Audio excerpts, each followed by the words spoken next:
ಇವತ್ತು ನಮ್ಮ ಶಾಲೆಯಲ್ಲಿ ಒಬ್ಬ ರಾಷ್ಟ್ರ ಭಕ್ತನ ಜಯಂತಿಯನ್ನು ಆಚರಣೆ ಮಾಡ್ತಿರೋದು ನಮಗೆ ತುಂಬಾ ಸಂತೋಷದ ವಿಷಯ. ಇಡೀ ಭಾರತದಾದ್ಯಂತ ಈ ಒಂದು ಜಯಂತಿಯನ್ನ ಇವತ್ತು ನಾವು ಆಚರಣೆ ಮಾಡ್ತಾ ಇದ್ದೀವಿ.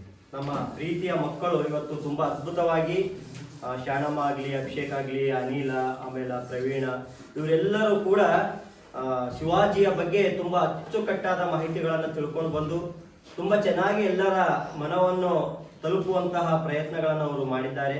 ಅವರ ಎಲ್ಲ ಮುದ್ದು ಮಕ್ಕಳಿಗೆ ನನ್ನ ಪರವಾಗಿ ಮತ್ತೊಮ್ಮೆ ಧನ್ಯವಾದಗಳನ್ನು ತಿಳಿಸ್ತೀನಿ. ಈಗ ಛತ್ರಪತಿ ಶಿವಾಜಿ ಮಹಾರಾಜನ ಅಂದ ತಕ್ಷಣ ನಮ್ಮೆಲ್ಲರಿಗೂ ನೆನಪಾಗುವುದು ಮರಾಠ ಸಾಮ್ರಾಜ್ಯ. ಈ ಮರಾಠ ಸಾಮ್ರಾಜ್ಯದ ಸ್ಥಾಪಕರೇ ಶಿವಾಜಿಯವರು. ಶಿವಾಜಿಯವರು 1630 ಫೆಬ್ರವರಿ 19 ಪುಣೆಯ ಶಿವನೇರಿ ದುರ್ಗದಲ್ಲಿ ಇವರ ಜನ್ಮವನ್ನ ತಾತರ. ಇವರ ತಂದೆ ಹೆಸರು ಶಹಾಜಿ ಭೋಸ್ಲೆ, ತಾಯಿ ಹೆಸರು ಜೀಜಾಬಾಯಿ. ಬಾಲ್ಯದಲ್ಲಿ ಶಿವಾಜಿಯು ಮತ್ತು ಅವರ ತಂದೆ ಒಂದೇ ಕಡೆ ಇರುವಂತಹ ಇದು ಇಲ್ಲ. ಯಾಕಂತಂದ್ರೆ ಶಿವಾಜಿಯ ತಂದೆಯಾದಂತಹ ಶಹಾಜಿ ಭೋಸ್ಲೆ ಅವರು ಬಹುಮನಿ ಸುಲ್ತಾನರಲ್ಲಿ ಒಬ್ಬ ಸೇನಾಧಿಪತಿಯಾಗಿ ಕೆಲಸವನ್ನ ಮಾಡ್ತಾ ಇರ್ತಾರ. ಹಾಗಾಗಿ ಅವರಿಗೆ ಬೆಂಗಳೂರಿನ ಒಂದು ಅವರಿಗೆ ನೋಡಿಕೊಳ್ಳುವಂತಹ ವ್ಯವಸ್ಥೆಯನ್ನ ಬಹುಮನಿ ಸುಲ್ತಾನರು ಮಾಡಿರ್ತಾರೆ.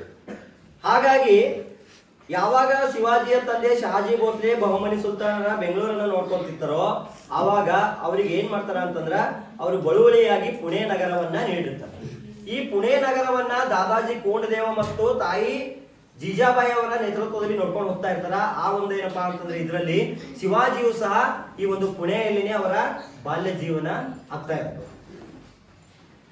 ಶಿವಾಜಿಯ ತಾಯಿಯಾದ ಜೀಜಾಬಾಯಿ ಅವರು ತಮ್ಮ ಚಿಕ್ಕ ಮಗುವಾದಂತಹ ಶಿವಾಜಿಗೆ ರಾಮಾಯಣ, ಮಹಾಭಾರತ, ಪುರಾಣದ ಕಥೆಗಳು ಮತ್ತು ಮಹಾನ್ ದೇಶಭಕ್ತರ ಕಥೆಗಳನ್ನ ಹೇಳುತ್ತಾ ಆ ಸಣ್ಣ ಮಗುವಿನಲ್ಲಿ ದೇಶಭಕ್ತಿಯ ಕಿಚ್ಚನ್ನು ಹಚ್ತಾನೆ. ಇದನ್ನ ಕೇಳ್ತಾ ಕೇಳ್ತಾ ಬೆಳೆದಿದ್ದ ಶಿವಾಜಿಗೆ ತನ್ನ ದೇಶಕ್ಕಾಗಿ ಏನಾದರೂ ಕೊಡುಗೆಯನ್ನು ಕೊಡಬೇಕು ಅಂತಕ್ಕಂಥದ್ದು ಅವನಲ್ಲಿ ಉಕ್ಕಿ ಹರಿತಾ ಇರ್ತದೆ. ಅದೇ ಒಂದು ಸಂದರ್ಭದಲ್ಲಿ ಆ ಒಂದು ಪುಣೆ ನಗರವನ್ನು ನೋಡ್ಕೊಂತಿರ್ತಕ್ಕಂತಹ ದಾದಾಜಿ ಕೋಂಡದೇವರು ಏನ್ ಮಾಡ್ತಾರ ಅಂತಂದ್ರ ಇವರಿಗೆ ಕತ್ತೆ ವರಸೆಗಳನ್ನ ಮತ್ತು ಖಡ್ಗ ವರಸೆಗಳನ್ನ ಮತ್ತು ಕುದುರೆ ವರಸೆಗಳನ್ನ ಅವರನ್ನ ಆ ಕಲೆಗಳನ್ನ ಏನ್ ಮಾಡ್ತಾರ, ಯುದ್ಧ ಕಲೆಗಳನ್ನ ಕರಗತ ಮಾಡ್ತಾರ. ಯಾವಾಗ ನಾವೆಲ್ಲರೂ ಹೇಳ್ತೀವಿ ತಾಯಿಯೇ ಮೊದಲ ಗುರು ಅನ್ನುವಂತೆ ಇವರಿಗೇನಪ್ಪಾ ಅಂದ್ರೆ ಜೀಜಾಬಾಯಿಯೇ ಮೊದಲು ಗುರುವಾಗಿರ್ತಾರೆ. ಅವರಿಗೆ ಆ ಮಗುವಿಗೆ ಪ್ರತಿಯೊಂದು ವಿಷಯದ ಬಗ್ಗೆದಾಗೆ ದೇಶ ಧೈರ್ಯ, ಶಿಸ್ತು ಇವೆಲ್ಲದರ ಕುರಿತು ಸಣ್ಣ ಮಗುವಿದ್ದಾಗಲೇ ಅವಳನ್ನ ಮನದಟ್ಟನ್ನ ಮಾಡಿರ್ತಾನೆ. ಅದೇ ರೀತಿಯಾಗಿ ರಾಮದಾಸ್ ಆಗ್ಲಿ, ಆಮೇಲೆ ತಾನಾಜಿ ಅವರಾಗ್ಲಿ ಈ ಒಂದು ಶಿವಾಜಿ ಅವರಿಗೆ ಬಹಳ ಉನ್ನತವಾದಂತಹ ಶಿಕ್ಷಣವನ್ನು ಕೊಡುವಂತಹ ಪ್ರಯತ್ನಗಳನ್ನ ಅವರು ಮಾಡ್ತಾರೆ. ಇಷ್ಟಾಗ್ಲೇನೇನಪ್ಪಾ ಅಂತಂದ್ರ ನಾವು ಉತ್ತರ ಭಾರತ ಮತ್ತು ದಕ್ಷಿಣ ಭಾರತ ಅಂತ ನಿಮ್ಗೆ ಆವಾಗಲೇ ನಾನು ಕ್ಲಾಸಲ್ಲಿ ಹೇಳ್ತಾ ಇದ್ದೆ. ಉತ್ತರ ಭಾರತ ಅಂದ್ರೆ ಮೇಲ್ಭಾಗ, ದಕ್ಷಿಣ ಭಾರತ ಅಂದ್ರೆ ಕೆಳಭಾಗ. ಈ ಸಮಯದಲ್ಲಿ ಏನಾಗ್ತಿತ್ತು ಅಂದ್ರ ಉತ್ತರ ಭಾರತದಲ್ಲಿ ಮೊಘಲರ ಪ್ರಾಬಲ್ಯ ಹೆಚ್ಚಾಗಿತ್ತು. ಯಾರ್ದು? ಮೊಘಲರ ಪ್ರಾಬಲ್ಯ ಹೆಚ್ಚಾಗಿತ್ತು. ಇಲ್ಲಿ ದಕ್ಕನದಲ್ಲಿ ಬಹುಮನಿ ಸುಲ್ತಾನರ ಪ್ರಾಬಲ್ಯ ಇತ್ತು. ಈ ಒಂದು ಸಂದರ್ಭದಲ್ಲಿ ಇಲ್ಲೇನಪ್ಪಾ ಅಂತಂದ್ರೆ ಒಂದು ಹಿಂದವಿ ಸ್ವರಾಜ್ ಅಂತಕ್ಕಂತಹ ಸಾಮ್ರಾಜ್ಯ ಕಟ್ಟಬೇಕು ಅಂತಕ್ಕಂಥ ದೃಷ್ಟಿ ಇಟ್ಕೊಂಡು ಶಿವಾಜಿ ಮಹಾರಾಜರು ಏನ್ ಮಾಡ್ತಾರ ಅಂತಂದ್ರ ಒಂದು ಸಣ್ಣ ಸೈನ್ಯವನ್ನ ಅವರು ಪ್ರಾರಂಭವನ್ನ ಮಾಡ್ತಾರೆ. ದಾದಾಜಿ ಕೋಂಡದೇವರ ಸಹಾಯದಿಂದ ಎಲ್ಲ ಇರ್ತಕ್ಕಂತಹ ಮರಾಠ ಮುಖಂಡರನ್ನ ಸೇರಿಸಿ ಅದೇ ರೀತಿಯಾಗಿ ಮಾವಳ ಅಂತಕ್ಕಂತಹ ಒಂದು ಬುಡಕಟ್ಟು ಜನಾಂಗದವರನ್ನ ಏನ್ ಮಾಡ್ತಾರ ಅಂತಂದ್ರ ಅವರು ಎಲ್ಲ ಒಂದುಗೂಡಿ ಆ ಮಾವಳ ಅಂತಕ್ಕಂತಹ ಜನಾಂಗದವರು ಎಷ್ಟು ವೀರರು ಮತ್ತು ಶೂರರಾಗಿರ್ತಾರೆ ಅಂತಂದ್ರ ಒಂದು ಗಿಡದಿಂದ ಮತ್ತೊಂದು ಗಿಡಕ್ಕೆ ಹಾರುವಂತಹ ಶಕ್ತಿಶಾಲಿ ವೀರರಾಗಿರ್ತಾರೆ. ಆ ಎಲ್ಲ ಸೈನಿಕರನ್ನು ಮಾಡ್ತಾರೆ ಅಂತಂದ್ರೆ ಇವರು ತಮ್ಮ ಸೈನ್ಯದಲ್ಲಿ ಸೇರಿಸಿಕೊಂಡು ಒಂದು ಮರಾಠ ಸಾಮ್ರಾಜ್ಯವನ್ನು ಸ್ಥಾಪನೆ ಮಾಡ್ಬೇಕಂತ ಹೇಳಿ ತಿಳ್ಕೊಂಡು ಏನ್ ಮಾಡ್ತಾರ ಅಂತಂದ್ರ ಅವರು ಆ ಎಲ್ಲ ಮಾವಳಿಗಳನ್ನ ಏನ್ ಮಾಡ್ತಾರ ಅಂತಂದ್ರೆ ತರಬೇತಿಯನ್ನ ಕೊಡ್ತಾರೆ. ಹೀಗೆ ತರಬೇತಿಯನ್ನ ಕೊಟ್ಟು ಒಂದಿಷ್ಟು ದಿನಗಳ ನಂತರ ಕೇವಲ ಶಿವಾಜಿಗೆ 16ನೇ ವಯಸ್ಸಿನಲ್ಲಿ ಶಿವಾಜಿಯ ತನ್ನ 16ನೇ ವಯಸ್ಸಿನಲ್ಲಿ ತೋರಣ ದುರ್ಗ ಅಂತಕ್ಕಂತಹ ಕೋಟೆಯನ್ನ ಗೆಲ್ತಾರೆ. 16ನೇ ವಯಸ್ಸಿನಲ್ಲಿ ನೋಡಿ, ನಾವೆಲ್ಲ 16ನೇ ವಯಸ್ಸಿನಲ್ಲಿ ಏನೇನ್ ಮಾಡ್ತೀವಿ, ನಾವು ಮನೆ ಬಿಟ್ಟು ಹೊರ ಹೋಗಲ್ಲ. ಆದ್ರೆ ಶಿವಾಜಿಯವರು ತನ್ನ 16ನೇ ವಯಸ್ಸಿನಲ್ಲಿ ತೋರಣ ದುರ್ಗ ಕೋಟೆಯನ್ನ ವಿಜಯವನ್ನ ಸಾಧಿಸ್ತಾರೆ. ಇದು ಅವರ ಮೊದಲೇ ಕೋಟೆ ಆಗಿರ್ತದೆ. ಅವರ ವಿಜಯನ್ನ ಸಾಧಿಸಿದ ಮೊದಲನೇ ಕೋಟೆ ಆಗಿರ್ತದ.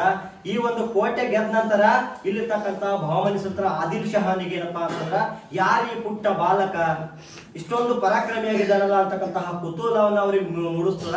ಅದು ಅಲ್ಲದೆ ಇವ್ರೇನ್ ಮಾಡ್ತಾರಲ್ಲ ಪ್ರತಾಪಗಡ, ಸಿಂಹಗಡ ಹೀಗೆ ಹಲವಾರು ಕೋಟೆಗಳನ್ನ ಗೆದ್ದು ಬಹಮನಿ ಸುಲ್ತಾನರ ಕೋಪಕ್ಕೆ ಕಾರಣರಾಗ್ತಾರೆ. ಏನ್ ಮಾಡಿದ್ರೆ ಶಿವಾಜಿಯನ್ನು ಬಂಧಿಸ್ಬೇಕಲ್ಲ ಅಂತ ವಿಚಾರ ಮಾಡಿ ಏನ್ ಮಾಡ್ತಾರ ಅಂತಂದ್ರ, ಹೇಗಾದ್ರೂ ಇವರ ತಂದೆ ಆದಂತಹ ಶಹಾಜಿ ಭೋಸ್ಲೆ ಅವರು ಅವರ ಅಧೀನದಲ್ಲಿನೇ ಕೆಲಸ ಮಾಡ್ತಾ ಇರ್ತಾರೆ.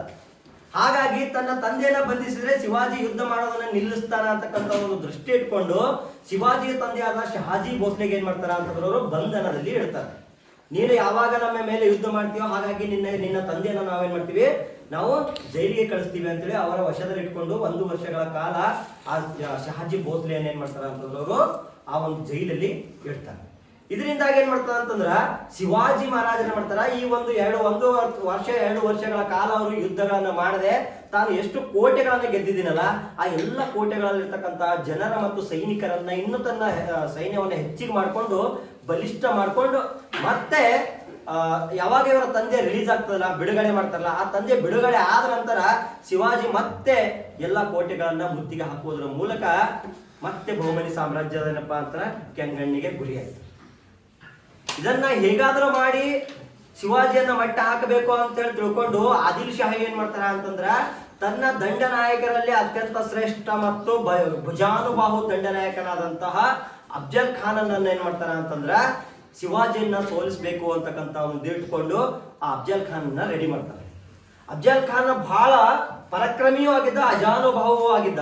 ಶಿವಾಜಿಯನ್ನ ನಾನು ಹೇಗಾದ್ರೂ ಮಾಡಿ ಸೋಲಿಸ್ತೀನಿ ಅಂತ ಹೇಳಿ ತೀರ್ಮಾನ ಮಾಡಿ ಬಹಮನಿ ಸುಲ್ತಾನರ ಕಡೆಯಿಂದ ಬಂದಂತ ಅಫ್ಜಲ್ ಖಾನ ಶಿವಾಜಿ ಮೇಲೆ ಮುತ್ತಿಗೆ ಹಾಕ್ತಾನೆ. ಸುಮಾರು 2 ತಿಂಗಳ ಕಾಲ ಯುದ್ಧ ನಡೆಯುತ್ತದೆ. ಆದ್ರೆ ಯುದ್ಧದಲ್ಲಿ ಶಿವಾಜಿಯು ಸೋಲ್ತಿಲ್ಲ, ಈ ಕಡೆ ಅಫ್ಜಲ್ ಖಾನ್ ಸಹ ಸೋಲ್ತಿಲ್ಲ. ಇವಾಗ ಗೊತ್ತಾಯ್ತು ಶಿವಾಜಿಯನ್ನ ನೇರ ಯುದ್ಧದ ಮೂಲಕ ಏನಪ್ಪಾ ಅಂತ ನಾವು ಸೋಲಿಸಲಾಗುವುದಿಲ್ಲ. ಹಾಗಾಗಿ ನಾವ್ ಏನ್ ಮಾಡಮಿ ಅಂತಂದ್ರ ಇವ್ರು ಕೂಡ ಒಪ್ಪಂದ ಮಾಡ್ಕೊಂಬ ನಾಟಕ ಆಡಮೆ ಅಂತ ಹೇಳಿ ಮಾಡ್ತಾರ. ಅಫ್ಜಲ್ ಖಾನ್ ಏನ್ ಮಾಡ್ತಾರ, ತಮ್ಮ ಗೂಢಾಚಾರ್ಯರಿಗೆ ಶಿವಾಜಿ ಮಹಾರಾಜಿಗೆ ಒಂದು ಪತ್ರ ಬರೆದು ಆ ಪತ್ರದ ಮೂಲಕ ಏನ್ ಮಾಡ್ತಾರಂದ್ರ ನಾವು ಒಪ್ಪಂದ ಮಾಡ್ಕೊಳ್ಳಮ್ಮ ಅಂತ ವಿಚಾರ ಮಾಡಿ ವಾಯು ಅಂತ ಒಂದು ಪ್ರದೇಶಕ್ಕೆ ಏನ್ ಮಾಡ್ತಾರ ಶಿವಾಜಿಯನ್ನ ಆಹ್ವಾನ ಮಾಡ್ತಾರೆ. ಈ ಆಹ್ವಾನದ ಷರತ್ತುಗಳೇನಂತಂದ್ರೆ ಯಾರು ಸಹ ಏನಪ್ಪಾ ಅಂದ್ರ ಸೈನ್ಯವನ್ನು ತರುವಂತಿಲ್ಲ, ಅದೇ ರೀತಿ ಯಾರು ಸಹ ಅಂದ್ರ ಅಸ್ತ್ರಗಳನ್ನ ತರುವಂತಿಲ್ಲ ಅಂತಕ್ಕಂಥದ್ದು. ಅದನ್ನೆಲ್ಲ ಒಪ್ಕೊಂಡು ಶಿವಾಜಿ ಮಹಾರಾಜರು ಸಹ ಬರ್ತಾರ, ಅದೇ ರೀತಿಯಾಗಿ ಅಫ್ಜಲ್ ಖಾನ್ರು ಸಹ ಬರ್ತಾರ. ಆದ್ರೆ ಅಫ್ಜಲ್ ಖಾನ್ ಮೋಸದಿಂದ ಶಿವಾಜಿಯನ್ನ ಬಿಗಿದಪ್ಪಿ ಕೊಲ್ಲಬೇಕು ಅಂತಕ್ಕಂಥ ಒಂದು ದೃಷ್ಟಿ ಇಟ್ಕೊಂಡು ಎಲ್ಲ ಒಪ್ಪಂದ ಮಾಡ್ಕೊಂಡು ಬರೀ ಅಪ್ಪಿಗೆ ಆಲಿಂಗನವನ್ನು ಮಾಡ್ಕೊಳ್ಳೋಣ ಅಂತ ಹೇಳಿ ಮಾಡ್ತಾರ. ಶಿವಾಜಿಯನ್ನ ಒತ್ತಿ ಹಿಡಿದು ಕೊಲ್ಲುವಂತ ಪ್ರಯತ್ನಗಳನ್ನ ಮಾಡ್ತಾರೆ. ಆದ್ರೆ ಶಿವಾಜಿ ಬಹಳ ಚಾಣಕ್ಯ ಆಗಿದ್ದ. ಹಾಗಾಗಿ ಅವ್ರು ಏನ್ ಮಾಡ್ತಾರ ಅಂತಾರ, ಇವರ ಕಪಟ ಬುದ್ಧಿಯನ್ನ ತಿಳಿದು ಶಿವಾಜಿ ತನ್ನ ಎಲ್ಲಪ್ಪ ಅಂತಾರ ವ್ಯಾಘ್ರ ನಖವನ್ನ ತಂದಿರ್ತಾರೆ. ಹುಲಿಯ ಉಗುರಿನ ವ್ಯಾಘ್ರ ನಖವನ್ನ ತಂದು ಏನ್ ಮಾಡ್ತಾರ ಅಂತಂದ್ರ ಆ ಏನು ಅಜಾನುಭವವಾದಂತಹ ಸುಮಾರು 10 ಫೀಟ್ಗಳಿದ್ದಂತಹ ಅಫ್ಜಲ್ ಖಾನನ್ನ ಕೇವಲ ಶಿವಾಜಿ 3-4 ಫೀಟ್ ಆದಂತಹ ಶಿವಾಜಿ ಅವ್ರು ಏನ್ ಮಾಡ್ತಾರ ಅಂತಂದ್ರ ಅವ್ರ ಹೊಟ್ಟೆಯಿಂದ ವ್ಯಾಘ್ರ ನಖದಿಂದ ಹರಿದು ಆ ಶಿವಾಜಿಯ ಅಫ್ಜಲ್ ಖಾನನ್ನ ಸಂಹಾರವನ್ನ ಮಾಡ್ತಾರೆ. ಇಲ್ಲಿ ಏನಾಗ್ತದ ಅಂತಂದ್ರ ಇವಾಗ ಮತ್ತಷ್ಟು ಕೋಪ ಯಾರಿಗೆ ಬರ್ತದ ಅಂತಂದ್ರ ಬಹಮನಿ ಸುಲ್ತಾನರಿಗೆ ಬರ್ತದೆ. ಅವ್ರು ಏನ್ ಮಾಡ್ತಾರ, ಅಫ್ಜಲ್ ಖಾನನ್ನೇ ಕೊಂದು ಹಾಕದ ಶಿವಾಜಿ ಅಂತಂದ್ರೆ ಮುಂದೆ ನಮ್ಮ ಬಹಮನಿ ಸಾಮ್ರಾಜ್ಯಕ್ಕೆ ಬಹಳ ಕುತ್ತು ಉಂಟಾಗುತ್ತದೆ ಅಂತ ತಿಳ್ಕೊಂಡು ಅಲ್ಲಿರ್ತಕ್ಕಂಥ ಬಹಮನಿ ಸುಲ್ತಾನರಿಗೆ ಅಲ್ಲಿಗೆ ಆಹ್ವಾನ ನೀಡ್ತಾರ ಅಂತಂದ್ರ ಅಲ್ಲಿ ಮೊಘಲರ ಯಾರು ಔರಂಗಜೇಬನಿಗೆ ಆಹ್ವಾನ ನೀಡ್ತಾರೆ. ಈ ತರ ಏನಪ್ಪಾ ಅಂತಂದ್ರ ನಮ್ಗ ಬಹಳ ಸಮಸ್ಯೆ ಆಗ್ತದ ಅಂತ. ಅಲ್ಲಿವರೆಗೆ ಔರಂಗಜೇಬನಿಗೆ ಅಷ್ಟೊಂದು ಇದಾಗ್ತಿಲ್ಲ. ಆ ಏನ್ ಮಾಡಿದ್ದ ಅಂದ್ರೆ ಪೂರ್ತಿ ಉತ್ತರ ಭಾರತವನ್ನ ಗೆದ್ದುಕೊಂಡು ದಕ್ಕನಕ್ಕೆ ಎಂಟ್ರಿ ಕೊಡುವಂತಹ ಸಮಯದಲ್ಲಿ ಇಲ್ಲಿ ಶಿವಾಜಿಯ ಪರಾಕ್ರಮ ಅವನಿಗೂ ಗೊತ್ತಾಗ್ತದೆ. ಅಲ್ಲಿವರೆಗೆ ಶಿವಾಜಿಯನ್ನ ಅಷ್ಟೊಂದು ಅವ್ರಿಗೆ ಇಷ್ಟ ಇದು ಮಾಡ್ಲಿಲ್ಲ. ಯಾವಾಗ ಶಿವಾಜಿ ಸೂರತ್ ಗೆದ್ಕೋತಾನೆ, ಸೂರತ್ ಗೆದ್ಕೊಂಡ ಮೇಲೆ ಔರಂಗಜೇಬನಿಗೆ ಬಹಳ ಸಿಟ್ಟು ಬರ್ತದೆ. ಅವ ಏನ್ ಮಾಡ್ತಾರ ಅಂತಂದ್ರ ಶಹಿಸ್ತಾ ಖಾನ್ ಅಂತಕ್ಕಂತಹ ಒಬ್ಬ ಸೇನಾಪತಿಯೊಂದಿಗೆ ಸುಮಾರು 1,50,000 ಜನರೊಂದಿಗೆ ಏನ್ ಮಾಡ್ತಾನ ಅವನಿಗೆ, ಆಯ್ತು ನಿನ್ ಸೈನ್ಯ ತಗೊಂಡು ಹೋಗಿ ಶಿವಾಜಿಯನ್ನು ಮುಗಿಸ್ಬಿಡಪ್ಪ ಅಂತ. ಶಹಿಸ್ತಿ ಖಾನ್ ಏನ್ ಮಾಡ್ತಾನ ಅಂತಂದ್ರ ತನ್ನ ಸೈನ್ಯವನ್ನು ತೆಗೆದುಕೊಂಡು ಹೋಗಿ ಪುಣೆ ನಗರವನ್ನು ಮುತ್ತಿಗೆ ಹಾಕಿ ಆ ಪುಣೆ ನಗರವನ್ನ ಏನ್ ಮಾಡ್ತಾನ ಅಂತಂದ್ರೆ ಶಿವನೇರಿ ದುರ್ಗ ವಶಪಡಿಸ್ಕೊತಾನ. ಇದು ಗೊತ್ತಾದಂತಹ ಪ್ರತಾಪ್ಗಢದಲ್ಲಿದ್ದಂತಹ ಶಿವಾಜಿ ಗೊತ್ತಾಗ್ಬಿಡ್ತದ, ಓ ಈ ತರ ಏನಪ್ಪಾ ಅಂದ್ರೆ ಶಹಿಸ್ತಿ ಖಾನ ಔರಂಗಜೇಬನ ಏನಪ್ಪಾ ಸೇನಾಧಿಪತಿ ಬಂದು ನಿಮ್ಮ ಕೋಟೆಯನ್ನು ವಶಪಡಿಸಿಕೊಂಡ್ರ. ಚಾಣಕ್ಯನಾದಂತಹ ಶಿವಾಜಿ ಗೊತ್ತಿತ್ತು 1,50,000 ಸೈನಿಕರನ್ನ ಸೆದೆ ಬಿಡೋದು ಅಷ್ಟು ಸುಲಭದ ಮಾತಲ್ಲ. ಅದಕ್ಕೆ ಆತ ಏನ್ ಮಾಡ್ತಾನೆ ಅಂತಂತಂದ್ರೆ ಮದುವೆ ದಿಬ್ಬಣ ಗೊತ್ತಲ್ಲ ನಿಮ್ಗೆಲ್ರಿಗೂ. ಪಲ್ಲಕ್ಕಿ ಉತ್ಸವ ಮಾಡ್ಕೊಂಡು ಮದುವೆ ತಗೊಂಡು ಹೋಗ್ತಾರಲ್ಲ, ಆ ಮದುವೆ ದಿಬ್ಬಣದಲ್ಲಿ ಮದುಮಗನಂತೆ ಮತ್ತು ಮದುಮಗಳಂತೆ ಒಂದು ಪಲ್ಲಕ್ಕಿ ಒಳಗೆ ಕುತ್ಕೊಂಡು ಆ ಶೈಸ್ತಿ ಖಾನ ಅಡಿಗೆ ಕೂತಂತಹ ಪುಣೆ ಕೋಟೆ ಒಳಗ ನುಗ್ಗುತ್ತಾನ. ರಾತ್ರಿ ನುಗ್ಗೇನ್ ಮಾಡ್ತಾನ ಅಂತಂದ್ರ ಆ ಶೈಸ್ತಿ ಖಾನ ಯಾವ ಒಂದು ಕೋಣೆಯಲ್ಲಿ ಮಲಗಿದನೋ ಆ ಕೋಣೆ ಒಳಗೆ ಹೋಗಿ ಶೈಸ್ತಿ ಖಾನ ಕೊಂದು ಹಾಕ್ಬೇಕಂತ ಪ್ರಯತ್ನ ಮಾಡ್ತಾನ. ಆದ್ರೆ ಆ ಶೈಸ್ತಿ ಖಾನ್ ಏನ್ ಮಾಡ್ತಾನ ಅಂತಂದ್ರ ಅಲ್ಲಿಂದ ಕಿಡಿಕಿ ಹರಿ ಪರಾರಿ ಆಗ್ತಾನ. ಆದ್ರೆ ಶಿವಾಜಿಯ ಹರಿತವಾದ ಖಡ್ಗ ಆ ಶೈಸ್ತಿ ಖಾನನ ಬೆರಳುಗಳನ್ನೇ ಕಟ್ ಮಾಡಾಕಿರ್ತಾನ. ಅದನ್ನ ಅಂಜ ಹೋದಂತಹ ಶೈಸ್ತಿ ಖಾನ್ ಏನ್ ಮಾಡ್ತಾನ ಅಲ್ಲಿಂದ ಪಲಾಯನ ಮಾಡಿ ಮತ್ತೆ ಔರಂಗಜೇಬನ ಹತ್ತಿರ ಹೋಗ್ತಾನ. ಇದರಿಂದ ಮತ್ತಷ್ಟು ಕುಪಿತನಾದಂತಹ ಔರಂಗಜೇಬ್ ಏನ್ ಮಾಡ್ತಾನ ಅಂತಂದ್ರ, ಓ ಶಿವಾಜಿ ಬಹಳ ಪರಾಕ್ರಮಿ ಇದ್ದಾನೆ, ಇವನನ್ನ ನಾವು ಹೀಗೆ ಬಿಟ್ರೆ ನಮ್ಮ ಮೊಘಲರಿಗೆ ಏನಪ್ಪಾ ಅಂದ್ರೆ ಬಹಳ ಸಂಕಷ್ಟ ಉಂಟಾಗುತ್ತ ಅಂತಕ್ಕಂಥ ಒಂದು ಇಟ್ಕೊಂಡು ಈಗ ಯಾರಿಗೆ ಕಳಿಸ್ತಾನಪ್ಪ ಅಂತಂದ್ರೆ ರಾಜ ಜೈಸಿಂಗನನ್ನ ಏನ್ ಮಾಡ್ತಾನ ಅಂತಂದ್ರ ಅವರ ಸೈನ್ಯದಲ್ಲಿನೇ ಅಪ್ರತಿಮ ರಜಪೂತ ವಂಶದ ರಾಜ ಜೈಸಿಂಗನನ್ನ ಏನ್ ಮಾಡ್ತಾನ ಅಂತಂದ್ರ ಶಿವಾಜಿ ಮೇಲೆ ಯುದ್ಧಕ್ಕೆ ಕಳಿಸ್ತಾನ. ಬಹಳ ಬಲಿಷ್ಠನಾದಂತಹ ರಾಜ ಜೈಸಿಂಗ್ ಅವ್ರು ಏನ್ ಮಾಡ್ತಾರ ಅಂತಂದ್ರ ಶಿವಾಜಿ ಗೆದ್ದಂತಹ ಕೋಟೆಗಳ ಸೂರತ್ ಕೋಟೆಗಳನ್ನ ವಾಪಸ್ ಗೆದ್ಕೋತಾನ. ಅಷ್ಟೇ ಅಲ್ಲ, ಕಾರಣಾಂತರಗಳಿಂದ ಶಿವಾಜಿಯನ್ನು ಸಹ ಏನಪ್ಪಾ ಅಂದ್ರೆ ಈ ಯುದ್ಧದಲ್ಲಿ ಸೋಲಿಸ್ತಾನೆ. ಇಲ್ಲಿ ಮೊಟ್ಟ ಮೊದಲಿಗೆ ಏನಪ್ಪಾ ಅಂದ್ರೆ ಶಿವಾಜಿಗೆ ಸೋಲುಂಟಾಗ್ತದ. ಈ ಸೋಲುಂಟಾಗೋದ್ರ ಮೂಲಕವಾಗಿ ಏನ್ ಮಾಡ್ತಾರ ಅಂತಂದ್ರ ರಾಜ ಜೈಸಿಂಗ ಶಿವಾಜಿಯೊಂದಿಗೆ ಪುರಂದರ ಒಪ್ಪಂದ ಅಂತಕ್ಕಂಥ ಒಪ್ಪಂದ ಮಾಡ್ತಾರ. 1665ರಲ್ಲಿ ಪುರಂದರ ಒಪ್ಪಂದ ಅಂತೇಳಿ ಒಪ್ಪಂದ ಮಾಡ್ತಾರ. ಈ ಒಪ್ಪಂದದಲ್ಲಿ ಶಿವಾಜಿ 23 ಕೋಟೆಗಳನ್ನ ಮೊಘಲರಿಗೆ ಹಿಂದಿರುಗಿಸಬೇಕಾಗಿತ್ತು, ಮತ್ತೆ ಮೊಘಲರ ಅಧೀನದಲ್ಲಿ ಆಳ್ವಿಕೆಯನ್ನ ಮಾಡಬೇಕಾಗಿತ್ತು. ಅದೇ ರೀತಿ ಅಂದ್ರೆ ತನ್ನ ಮಗ ಮತ್ತು ತಾನು ದೆಹಲಿಯ ಆಗ್ರಹಕ್ಕೆ ಬರಬೇಕಾಗಿತ್ತು ಈ ಒಪ್ಪಂದದ ಮೂಲಕ. ಈ ಒಪ್ಪಂದದ ಅನ್ವಯ ಏನ್ ಮಾಡ್ತಾನ ಅಂತಂದ್ರೆ ಶಿವಾಜಿ ದೆಹಲಿಯ ಆಗ್ರಹಕ್ಕೆ ಹೋಗ್ತಾನೆ. ಅಲ್ಲಿ ಔರಂಗಜೇಬನೊಂದಿಗೆ ಏನಪ್ಪಾ ಅಂತಂದ್ರೆ ಇವರು ಒಂದು ಸಭೆ ನಡಿಬೇಕಿತ್ತು, ಒಪ್ಪಂದದ ಸಭೆ. ಅಲ್ಲಿ ಔರಂಗಜೇಬ್ ಅವರು ಏನ್ ಮಾಡ್ತಾರ ಅಂತಂದ್ರ ಎಲ್ಲ ಅರಸರನ್ನ ಅಲ್ಲಿ ಕರೆದಿರ್ತಾರ. ಔರಂಗಜೇಬ್ ಅವರಿಗೆ ಉನ್ನತವಾದಂತಹ ಸಿಂಹಾಸನ ನೀಡಿರ್ತಾರ. ಆದ್ರೆ ಶಿವಾಜಿ ಏನಪ್ಪಾ ಅಂದ್ರೆ ಅವರು ಸಹ ಒಬ್ಬ ಅರಸನಾಗಿರೋದ್ರಿಂದ ಅವರಿಗೆ ಅವರು ಸಮನಾದಂತಹ ಒಂದು ಶಾಸನವನ್ನು ಅವರಿಗೆ ಕೊಡಲ್ಲ.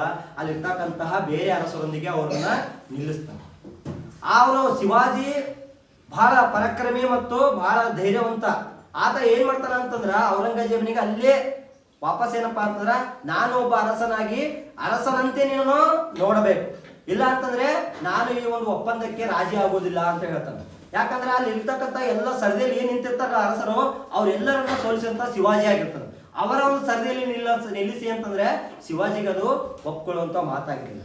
ಅವಾಗ ಔರಂಗಜೇಬ್ ಏನ್ ಮಾಡ್ತಾನ ಅಂತಂದ್ರ ಆ ತನ್ನ ಮಗ ಮತ್ತು ಯಾರು ಶಿವಾಜಿ ಮತ್ತು ಶಿವಾಜಿಯ ಮಗ ಇಬ್ಬರನ್ನ ಬಂಧಿಸಬೇಕು ಅಂತ ಹೇಳಿ ಅವರನ್ನ ಏನ್ ಮಾಡ್ತಾರ ಬಂಧನಕ್ಕೆ ಹಾಕ್ತಾರೆ. ಹೀಗೆ ಬಂಧನದಲ್ಲಿರ್ತಕ್ಕಂತಹ ಶಿವಾಜಿ ಬಹಳ ದಿನಗಳ ಕಾಲ ಏನಪ್ಪಾ ಅಂದ್ರ ಅವರ ಒಂದು ಜೈಲಿನಲ್ಲಿ ಇರ್ತಾರ.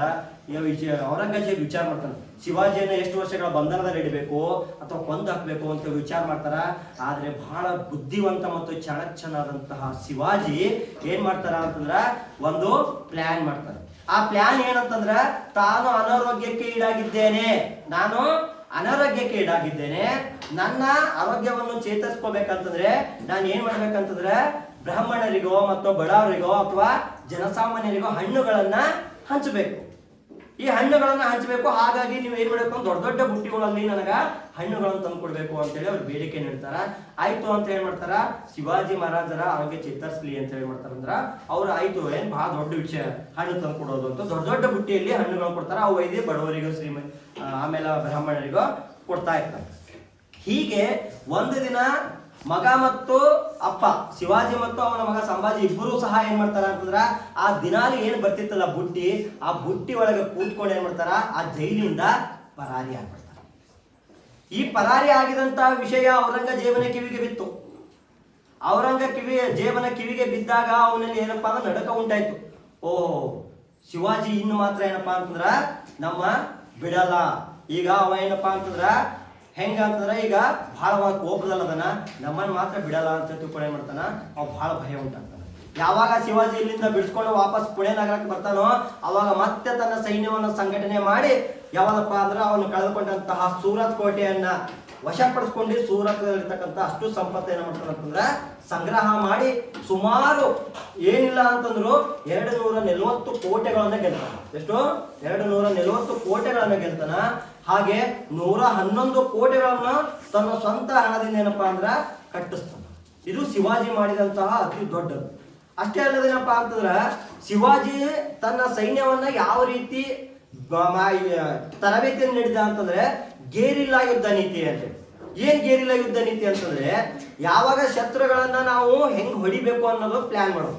ಶತ್ರು ರಾಜರು ಯಾವಾಗ ಎಲ್ಲಿಂದ ಬರ್ತಾ ಇದಾರೋ ಅವರು ಎಲ್ಲಿ ವಾಸ್ತವ ಹೂಡ್ತಾ ಇದಾರೋ ಅಂತ ತಿಳ್ಕೊಂಡು ಅದಕ್ಕಿಂತ ಮುಂಚೆನೆ ಹೋಗಿ ಆ ಒಂದು ಸ್ಥಳದಲ್ಲಿ ಅಡಗಿಕೊಂಡು ರಾತ್ರಿ ಸಮಯದಲ್ಲಿ ಸಂಪೂರ್ಣ ಗಾಢ ನಿದ್ರೆಯಲ್ಲಿದ್ದಾಗ ಏಕಾಏಕಿಯಾಗಿ ಶತ್ರು ಸೈನ್ಯದ ಮೇಲೆ ದಾಳಿ ಮಾಡೋದೇ ಗೇರಿಲ್ಲಾ ಯುದ್ಧ ನೀತಿ. ಈ ಗೇರಿಲ್ಲಾ ಯುದ್ಧ ನೀತಿಯಿಂದಲೇ ಸುಮಾರು 130 ಕೋಟಿಗಳನ್ನು ಅವರು ಗೆದ್ಕೋತಾರೆ. ಅಂತಹ ಒಂದು ಯುದ್ಧ ತಂತ್ರವನ್ನು ಅವರು ಬಳಸ್ತಾರೆ. ಅದಕ್ಕಾಗಿ ಶಿವಾಜಿಯನ್ನ ಔರಂಗಜೇಬ್ ಏನಂತ ಕರೀತಾರ ಅಂದ್ರೆ ಬೆಟ್ಟದ ಇಲಿ ಅಂತ ಕರೀತಾರ. ಏನ ಕರೀತಾರ? ಬೆಟ್ಟದ ಇಲಿ. ಬೆಟ್ಟದ ಏನ್ ಇಲಿ ಅಂತಾರ ಅಂತ ಅನ್ಕೋಬೇಡ್ರಿ. ಯಾಕ ಪದವನ್ನ ಬಳಸ್ತಾರ ಅಂತಂದ್ರ ಅವರು ಬೆಟ್ಟ ಅಂತಂದ್ರ ಒಂದ್ ಎಂತದೇ ದೊಡ್ಡ ಬೆಟ್ಟ ಇರ್ಲಿ ಆ ಇಲಿಗಳು ಹೋಲ್ ಹಾಕಿದ್ರ ಆ ಬೆಟ್ಟನೇ ಕುಸಿದು ಬೀಳ್ತದ. ಹಂಗ ಶಿವಾಜಿ ಎಷ್ಟು ಎತ್ತರದ ಗಾತ್ರದ ಇರ್ಲಿಲ್ಲ, ಕಡಿಮೆ ಗಾತ್ರದಂತ ವ್ಯಕ್ತಿ. ನಮ್ದು ಇಡೀ ಮೊಘಲ ಸಾಮ್ರಾಜ್ಯನೇ ಇವರು ಪತನಗೊಳಿಸುವಂತ ವ್ಯಕ್ತಿ ಇದಾರಲ್ಲ, ಅದಕ್ಕೆ ಇವರು ಬೆಟ್ಟದ ಇಲ್ಲಿ ಅಡಿಗೆ ಕುಂತು ಯುದ್ಧ ಹೊಡಿತಾರಲ್ಲ, ಗೆರಿಲ್ಲ ಯುದ್ಧ ಮಾಡ್ತಾರ ಅಂತೇಳಿ ಅವನನ್ನ ಬೆಟ್ಟದ ಇಲ್ಲಿ ಅಂತೇಳಿ ಸಂಬೋಧನೆಯನ್ನ ಮಾಡ್ತಾರೆ. ಹೀಗೆ ಶಿವಾಜಿ ಮತ್ತು ಔರಂಗಜೇಬ ನಡುವೆ ಬಹಳಷ್ಟು ಕಾಳಗಗಳನ್ನ ನಡೀತಾವ. ಹೀಗೆ ಏನಪ್ಪಾ ಅಂದ್ರ ಈಗ ಇವ್ರ ಕಾಳಗದಲ್ಲಿ ಏನಪ್ಪಾ ಅಂದ್ರೆ ಬಹಳ ಯಶಸ್ವಿ ಆಗ್ತಾವ. ಮುಂದೆ ಏನಾಗ್ತದ ಅಂತಂದ್ರ ಇವರು ಸುಮಾರು ವರ್ಷಗಳ ಕಾಲ ಯುದ್ಧಗಳನ್ನ ಮಾಡ್ತಾರ, ಎಲ್ಲ ಮಾಡ್ತಾರ. ಆದ್ರೆ ಇವರಿಗೆ ಅರಸನಾಗುವಂತಹ ಪಟ್ಟಾವನ್ನ ಕಟ್ಟಕ್ಕೆ ಯಾರು ರೆಡಿ ಇರಲಿಲ್ಲ. ಆಗ 1674ರಲ್ಲಿ ಶಿವಾಜಿ ಮಹಾರಾಜರಿಗೆ ರಾಯಗಢ ಕೋಟೆಯಲ್ಲಿ ಏನಪ್ಪಾ ಅಂತಂದ್ರೆ ಇವರಿಗೆ ಪಟ್ಟಾಭಿಷೇಕ ಮಾಡಬೇಕು ಅಂತಕ್ಕಂಥದ್ದೊಂದು ಇಟ್ಕೊಂಡು ಅವರನ್ನ ಪಟ್ಟಾಭಿಷೇಕಕ್ಕೆ ಕರೀತಾರೆ. ಆದ್ರೆ ಅಲ್ಲಿರ್ತಕ್ಕಂತಹ ಒಂದಿಷ್ಟು ಜನ ಬ್ರಾಹ್ಮಣರು ಏನ್ ಮಾಡ್ತಾರ ಅಂತಂದ್ರ ಶಿವಾಜಿಯ ಕ್ಷತ್ರಿಯ ಕುಲದವರಲ್ಲ, ಹಾಗಾಗಿ ಇವರಿಗೆ ಪಟ್ಟವನ್ನು ಕಟ್ಟಲು ಸಾಧ್ಯವಿಲ್ಲ ಅಂತಕ್ಕಂಥ ಮಾತನ್ನ ಹೇಳ್ತಾರೆ. ಇದರಿಂದ ಬಹಳ ನನ್ಕೋತಾರ. ಅವ್ರು ಸುಮ್ಮನೆ ಬಿಡ್ಲಿಲ್ಲ, ನಾನು ಇಷ್ಟೆಲ್ಲ ಸಾಧನೆ ಮಾಡ್ದ ಆದ್ರೂ ರಾಜಮ್ಮ ಬಿರುದೇ ಸಿಗ್ಲಿಲ್ಲಪ್ಪ ಅಂತ ಹೇಳ್ಬಿಡ್ತಾರ. ಅವರು ಮತ್ತೆ ಬೇರೆ ಕಡೆಯಿಂದ ಏನಪ್ಪಾ ಅಂದ್ರ ಬ್ರಾಹ್ಮಣರನ್ನ ಕರ್ಕೊಂಡು ಬಂದು ಅವರೆಲ್ಲ ಜಾಡ್ಕೊಂಡ್ರೆ ಇಲ್ಲ